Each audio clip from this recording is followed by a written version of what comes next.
some reason I have a really clear memory from when I was about 10 years old of being sat in a school assembly with about 100 kids and a teacher standing up in front of all of us and talking about lying. And hands up, who's ever told a lie? Right, everyone's hands goes up, including all the teachers. And she talks about how lying is mostly bad, and that, however, look, we've all done it. And that she then actually goes on to say that when's the time when you should tell a lie, and talks about specifically white lies, and essentially puts across an opinion as though it were written in stone that white lies are somehow okay. Now, fast forward about 20 years, I'm sat in a meeting room with my boss at the time, working for a small startup of about 12 people, in there with a meeting with these big guys at Volkswagen Audi Group. And one of them very innocently asked the question, "So, how many people vote for your company?" And my boss, who was a very senior salesperson, essentially, sort of went, hand on his chair, "It's about 30. And I thought, what are you talking about? But okay, whatever. Move forward again, I'm working in another corporate role for a much, much larger organisation, literally 1,000 times plus the size. And it's almost like there's just a culture of perception wrangling, a culture of dealing in illusions where lies are being told all day, every day, left, right and centre. How much money do you earn? What deals are you working on? People lying to their managers lying back. It's almost like this whole lying thing is operating as a way to manage internal perceptions. It's all about managing the perception, isn't it? Well, by this point, I'm starting to feel like it's starting to feel a little bit weird. Almost like if you didn't lie, then you'd be at a disadvantage when it came to selling deals. But of course, when it came down to it, we were being lied to internally about the performance of what we were selling, and that was an evident truth after about a year of being there. And I was only there for not much longer than that. So, but there's people who have been there 10 years plus, and they're well aware of the reality, or at least you would hope so. But I think there's this culture of how you got to fake it till you make it, and because it's a means to an end that they're somehow okay, obviously instilled by this general attitude that certain kinds of lies are okay. Here's the thing, lying is like a drug. It produces an immediate effect, but with a wider cost that we don't actually like to consider. Every time we say something that is an untruth, that's simply not true, when we use our mouths to try and paint a perception of something that is a mismatch from reality, there is always a knock-on effect somewhere. It's not to say that in very certain instances that might be a good idea. I'm not necessarily making the argument, but I think it's definitely worth examining lying a little bit closer. The culmination of this for me was not that long ago. I attended a seminar. It was actually the Kevin Green Wealth Seminar, and I've got a lot of respect for Kevin Green. Very savvy guy, taught me a lot of very useful things. When it came to the part where he's trying to upsell you the coaching program, you get positioned with one of his coaches, and myself and my guest to this seminar, who I had a free ticket for, we thought, yeah, okay, let's go and chat to one of these guys. Now, unlike most people in that room, I've perhaps got a little bit more exposure to people such as those in the corporate world who just pretty much just live in a fairy tale world, right? And lies are just told as often as truths are told. So we sat down with this guy, and I thought, let's, as I would in every single interaction, let's just go in with an open mind, assume they are, well, certainly well-intentioned, but also that the means they use to fulfill that intention are also justified and positive. And we sat down with this guy, and before long he was telling us how he has 4 companies and he's financially free, and just something a little bit about his demeanour and the way he looked at us. I just thought, no, you're not. And you know what, I've got 4 companies, it means fuck all. For all I know, one of those is a personal service company and 2 of them are dormant. It means nothing. Having a company is not a metric for how successful someone is. There's all manner of reasons for starting a company. It bears some resemblance to maybe how much profit you're making or how much success you're having. At the end of the day, it's pretty meaningless, and anyone in business would know that, should know that. So, when it came down to the point where logically I'm thinking, well, I don't need this coaching right now. I'm doing other things with my time, with my life. I'm very happy, very certain about my own direction.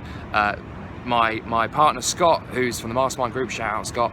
So I think he was tempted too, but likewise he is working on other things. We're talking about quite a big outlay for this kind of coaching. I think it was about £15,000. And as he started to sense that we weren't just going to go, oh my god, yeah, financial freedom in 6 months, yeah, fuck yeah, let's do that. Guess what started to happen, right? Rather than work with us as we were and sort of soften up a little bit, apply the art of direction and think, maybe I better talk to someone who actually has a need for this thing. Guess what happened? Of course, he went in the complete other direction, which, as I said in yesterday's video, is a good telltale sign of someone's real intention. Are they doing this thing to benefit themselves exclusively? Are they doing this to hack at what's working now? Or are they doing this with the intention of contributing? More on that in a moment. So, needless to say, we walked away without paying the money, but he was on us like for the rest of the seminar and the following day as well, just sort of hovering around, like taking opportunities to chat to us, and all good, fine. But what I sensed when I looked into this guy's eyes was a kind of form of mild desperation and absolutely pain. So I think it's worth examining the act of lying a little bit here. Like, why do we do it? Why do we feel compelled to do it? Where does that come from? So I think it's fairly safe to say that it comes from, firstly, a desire to just grasp what's working. If I do this, that happens, great. I'll make the sale, great. And likewise, a repulsion from fear and from pain. We want to get away from financial insecurity, for example. We want to get away from shame, very commonly. We want people to think that we have perhaps more perceived status than we perceive ourselves to have. And now this is a point, because I think there's only so many times you can really be duped by that. I think that's very much a finite resource. The more I travel, the more people I meet, I realise there's obviously a lot of people most people are pretty straight up, but there is overall, when aggregated, a sort of discounting factor you have to apply here when you hear people telling themselves about, telling you about like what they're involved in, the companies, everything, and you just kind of think, well, okay, divide by 2 and you've probably got somewhere that's a bit closer to reality. And I think it's a real shame, because a lot of it is driven merely by this animalistic, self-serving, egoic attraction towards status and fear from shame and pain. And so what I would suggest is again applying the old mantra of what happens if you don't. This applies to all kinds of things. What happens if you just don't do that? Don't follow the masses. And in this example, what happens if you don't lie? What happens if you don't even mildly apply some economy with your use of the truth? What happens? Well, clearly there are going to be benefits both internally and externally. Again, 2 sides to the coin. Externally, what's actually going to happen? Well, it's certainly worth a try, but I think we're at an advantage here in that the world is moving forward. Not only do you not want to fake value, really, but actually it's becoming a lot harder to fake value. In the real world, you can't really fake value anymore, or at least it's becoming harder and harder to. Certainly maybe in certain bastions of a Victorian-style white-collar work culture, like the corporate environments that I've known in the past. But those things are dying, and they don't even realise it. They are being forced into a new way of working. They are being absolutely hammered and clipped around the edges, whilst everyone inside them, blissfully unaware, continues to update their Salesforce databases and follow process and do so to a secure but uncomfortable grave. So first of all, I think step up, have a bit of bravery, and think what's actually going to happen when you show yourself to someone else as having a bit of a spine, having some honesty, and working with the right intention, working with the intention of contributing, because that is the only way to A, knock down all the other human needs like one massive gigantic domino and feel fulfilled, but also B, contribute real value and actually exert an actual practical influence on the world as it is configured today and create real progress, because you can't fake progress. It's becoming harder and harder to do so. So of course, external benefits, I think you'll be hopefully nicely rewarded if you adopt this way of being. So secondly, of course, the internal benefits. Just see what happens. See what happens when you focus on contribution, when you recognize, like with all processes of personal growth, it starts with recognizing, bouncing, understanding, why am I doing this? What is compelling me to do this? And likewise, what is compelling me not to lie? What are the benefits of doing this? So just see your own internal desires, what they really are. See why it is that you personally feel this compulsion to lie, if you indeed do so. And then make the decision. So final step here, guys, call to action.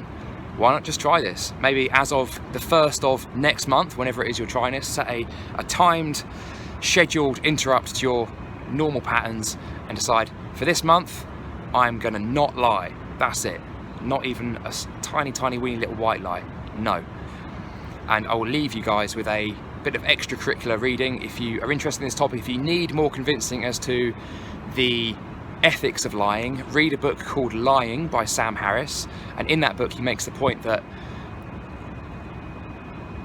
not lying and tact are mutually exclusive. It is very much possible to be honest without being tactless. So that's absolutely something you might want to incorporate as part of this, because being honest does not necessarily mean being a bastard. It doesn't mean going around offending people unnecessarily.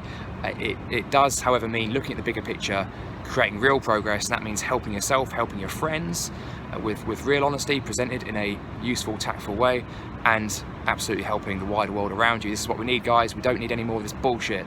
Please, don't do it. I'll speak to you next time.